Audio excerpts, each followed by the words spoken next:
Hi again everybody, welcome back again di Altcoins Update. Dan Altcoins Update today itu adalah request dari salah satu viewers kita juga ya. The first comment yang ngasih request itu adalah Fluffy OG7QD ya. Fluffy OG7QD ya, review GMT bang. Oke, saya review ya. Ya karena dia first comment guys ya. Jadi sebelumnya ada yang first comment juga sih dari Mr. Rico Junior 413 ya. Dia cuma bilang pagi kapten ya, selamat pagi juga. Selamat pagi juga ya. Saya balas di pagi berikutnya ya teman-teman ya. Luar biasa. Oke, so GMT ya, request dari Fluffy OG7QD ya. Apa yang menarik daripada si GMT itu teman-teman? Kalau teman-teman ingat dulu tuh kita tuh digemparkan dengan yang namanya play to earn. Nah, GMT itu adalah move to earn ya. Jadi dengan cara jogging, activity, walking ya, running ya, bisa dapat token. Ya, terus terang saya nggak tahu gimana cara kerjanya ya. Terus terang aja sama teman-teman nih ya. Kalian harus do research juga, apalagi kalau misalkan teman-teman interested untuk pegang GMT ya sebagai salah satu token yang mungkin ada di dalam portofolio spot kalian ya. Kalian harus tahu juga dong di balik GMT itu sendiri seperti apa ya. Saya cuma bisa support sedikit dari data-data yang saya coba kumpulkan teman-teman. Jadi GMT itu kalau kita lihat saat ini ya, sirkulasi yang terdistribusi ya di pasar itu baru sekitar 1,8 juta token dari sekitar I don't know guys ya, berapa tadi ya kalau saya nggak salah lihat teman-teman ya, di sini 6 billion ya.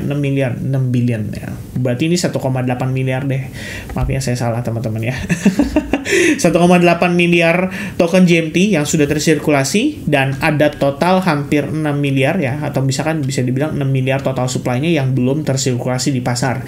Jadi selling pressure mungkin masih bisa datang dari token-token unlock ya, bisa dibilang, karena di sini kita bisa lihat juga pembagiannya ya, ada 30% buat ekosistem atau treasury, kemudian move and earn ya. Ini berarti yang tadi saya bilang ya, kalau kalian ya jalan ya menggunakan aplikasinya, kalian bisa dapat tokennya ya. Ini 30% yang dialokasikan. Kemudian ada private sale 16%, timnya pegang 14%, kemudian Binance Launchpad pada saat itu dia melakukan launchpad itu total ada 7% ya. Saya ngecek dan cukup menarik angkanya teman-teman pada saat dia launchpad di Binance ya. Total terkumpul itu adalah 4,2 juta dolar dan bisa dibilang cukup impressive ya untuk token ini sendiri. Karena kalau kita lihat dari segi dia punya kalau dia punya backers ya, atau dia punya backupan ya, ini ada Binance Labs, kemudian ada Solana Ventures juga. Jadi bisa dibilang nama-nama ini cukup menarik perhatian ya, terutama untuk Binance Labs sendiri. Mereka juga invest di sini, nggak mungkin dong tanpa reason gitu ya. Dan kalau saya cek ini yang terbaru ya, 5 hari lagi itu akan ada proses token unlock setara dengan 3,32 juta atau 3,3 juta token GMT selama 30 hari. Jadi dicicil teman-teman ya, dicicil prosesnya per hari, dan total yang di lock ya di dalam bisa dibilang treasury-nya itu masih ada sekitar 60% ya teman-teman. Jadi ini adalah progress yang masih panjang sekali, karena in the end ya tetap ya yang namanya token di lock ini bisa menjadi satu perhatian khusus bagi kita ya. Sama kayak Arbitrum waktu lalu, mungkin itu yang menyebabkan harga daripada Arbitrum ya jadi sulit untuk naik berkompetisi dengan layer 2 lainnya ya, karena dia sempat ada event token unlock yang masif ya pada tanggal 16 Maret waktu lalu, dan itu harusnya sekitar 40% dari circulating supply yang keluar ya saat ini ke market. Jadi ya itu biasanya dikhawatirkan oleh orang-orang sebagai satu momen sell the news event ya. Itu sebenarnya menjadi concern sementara. Ya sejauh ini sih kalau kita melihat ya dari segi data ya cukup oke, cukup menarik teman-teman sekalian.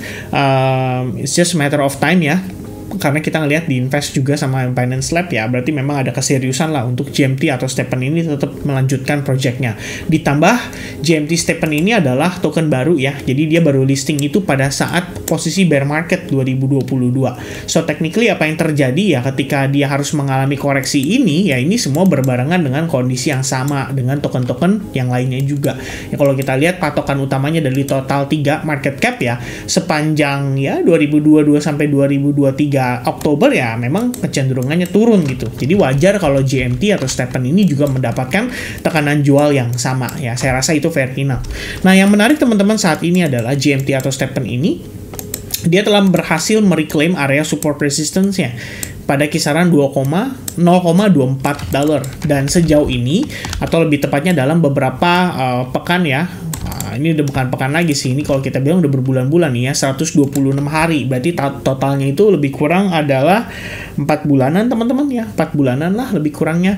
Kita tuh terkonsolidasi antara range topnya itu ada di kisaran harga 0,390 dolar ya, which is di sini teman-teman, dan bottomnya itu ada di kisaran 0,24 dolar ya, yang kalian lihat itu merupakan area support resistance yang sangat major dan penting untuk si GMT pertahankan.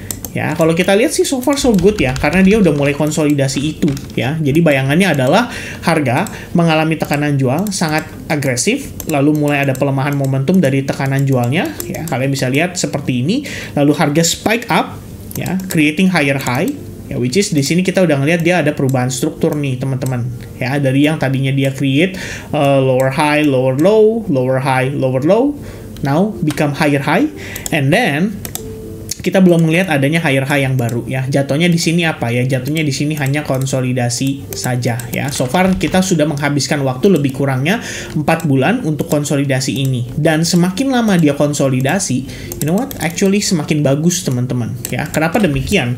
Karena konsolidasi adalah proses untuk diakumulasi dari para whales ya. Jadi mereka memanfaatkan momen di mana para pelaku pasar itu sedang meleng kalau kita bilangnya ya. Dia lagi tidak terlalu memperhatikan, and then suddenly boom ya, price-nya going up dan nge-spike sangat signifikan.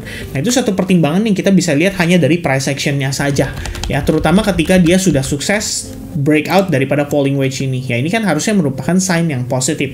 Tapi kenapa publik atau market tidak FOMO gitu kan, tidak FOMO dan tidak buy GMT ini sehingga harga bisa langsung rally secara signifikan.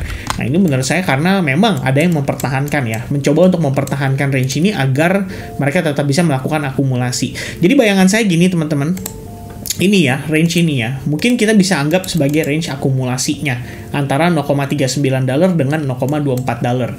Kalau misalkan sudah selesai diakumulasi, ya ini secara perspektif weekly time frame ya, the only resistance yang kita punya itu adalah di 0,62 dolar.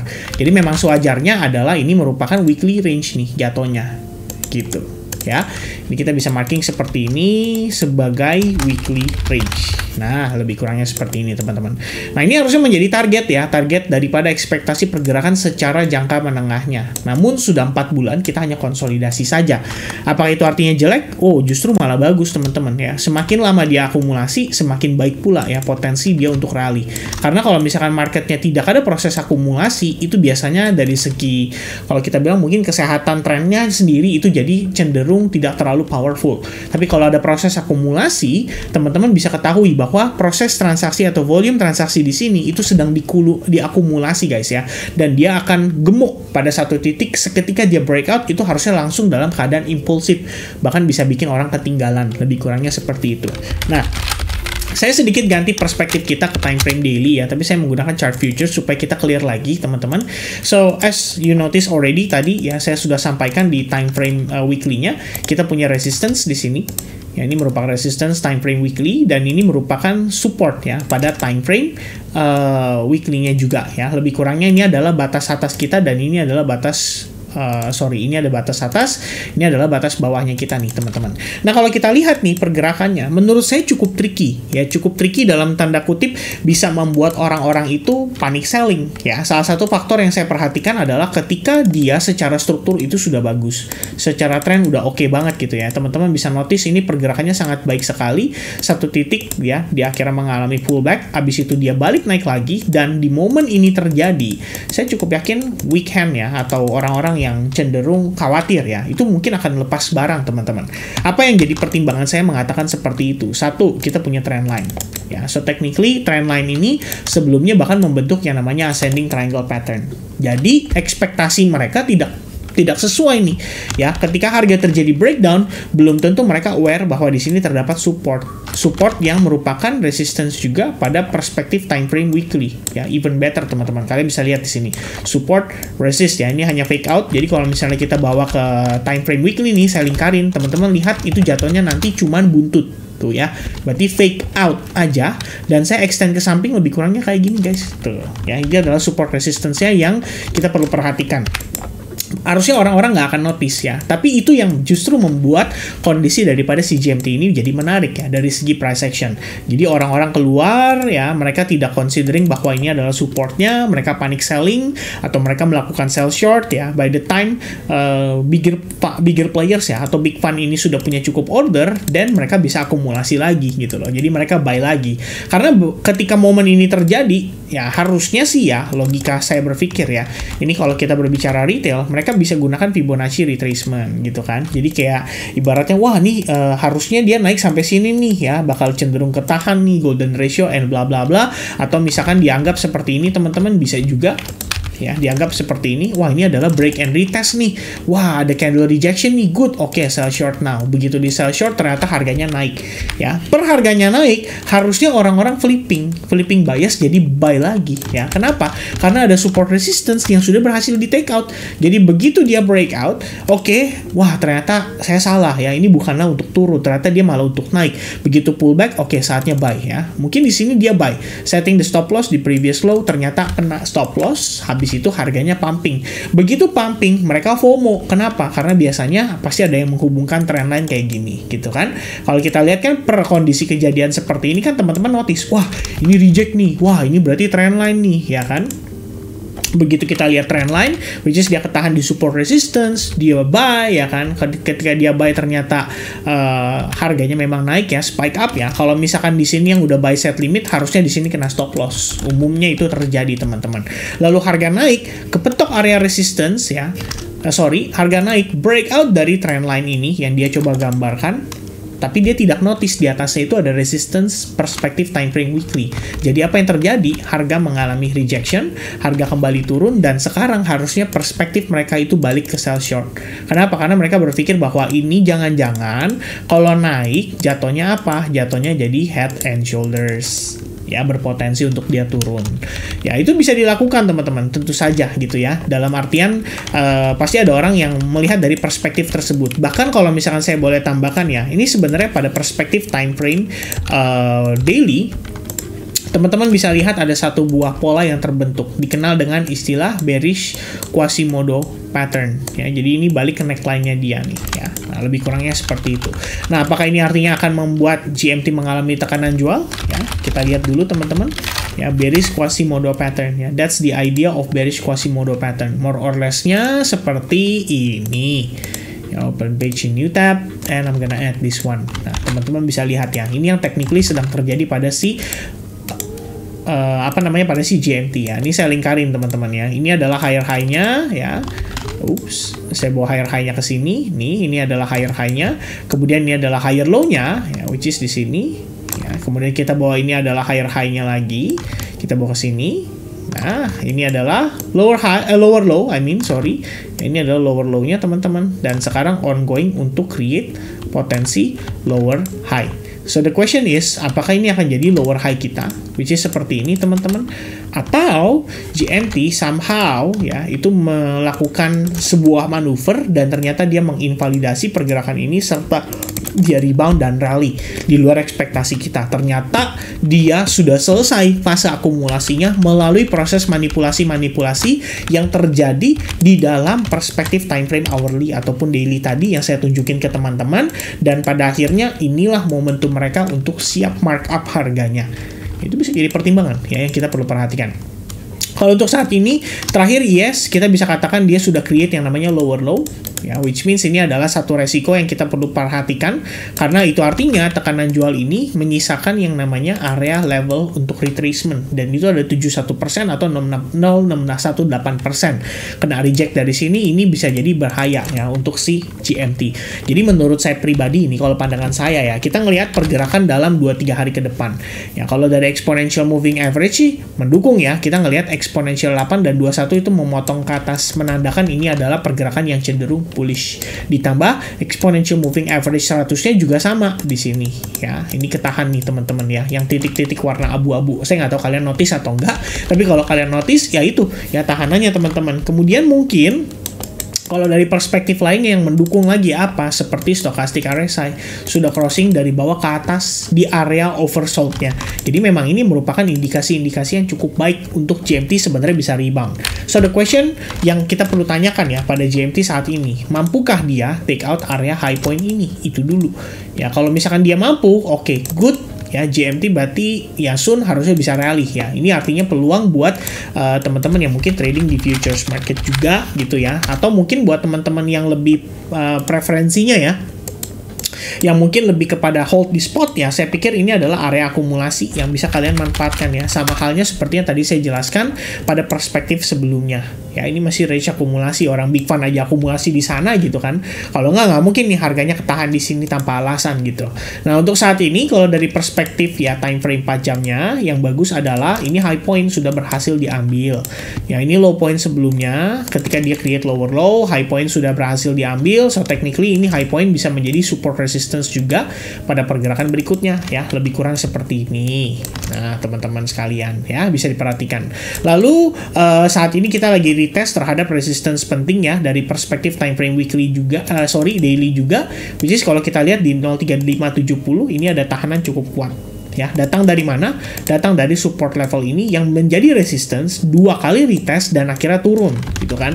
Jadi bukannya kalau misalkan di sini kita kena reject, ya saya pikir nggak perlu khawatir ya. Memang itu adalah momen yang sangat ideal ya untuk para pelaku pasar tuh taking profit kalau mereka buy di dip gitu ya, atau buy di bawah. Dan kalau kita lihat berdasarkan akumulasi ini ya, ini harusnya kalau kita gunakan mungkin VRVP teman-teman sekalian ya.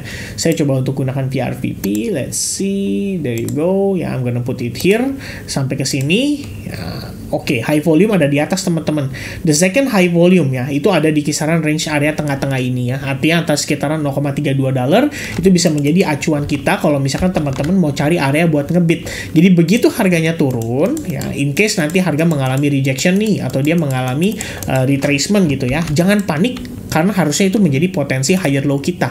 Ya, ingat lagi teman-teman, ini adalah high point terakhir, kemudian di sini dia sempat creating sebuah base ya. Dia create higher high, kalau dia pullback ya, artinya ini potensi higher low untuk higher high. Itu aja mungkin ya cara kita menanggapi. Ya, tapi saya nggak bilang ini adalah area yang dimana dia akan rebound secara langsung. Ya, kita perlu lihat juga dong proses turunnya gimana. Apakah agresif, apakah cenderung slowly. Ya, ingat teman-teman, kita masih punya skenario bearish Quasimodo tadi yang perlu kita patahkan. Dan cara mematahkannya satu-satunya adalah hanya dengan dia break dari $0,3570 dan closing pada perspektif time frame daily-nya. That's it teman-teman. Ya, tidak ada apa kalau kita bilang negosiasi ya, lebih kurangnya gitu. Oke, so that's gonna be the update for GMT. Thank you so much ya buat Bapak Fluffy yang udah request. Semoga informasi yang saya deliver di sini walaupun cukup panjang tapi bisa bermanfaat buat teman-teman. Sampai jumpa kembali di update berikutnya. God bless to you all and I'll see you guys around. Cheers, bye bye guys.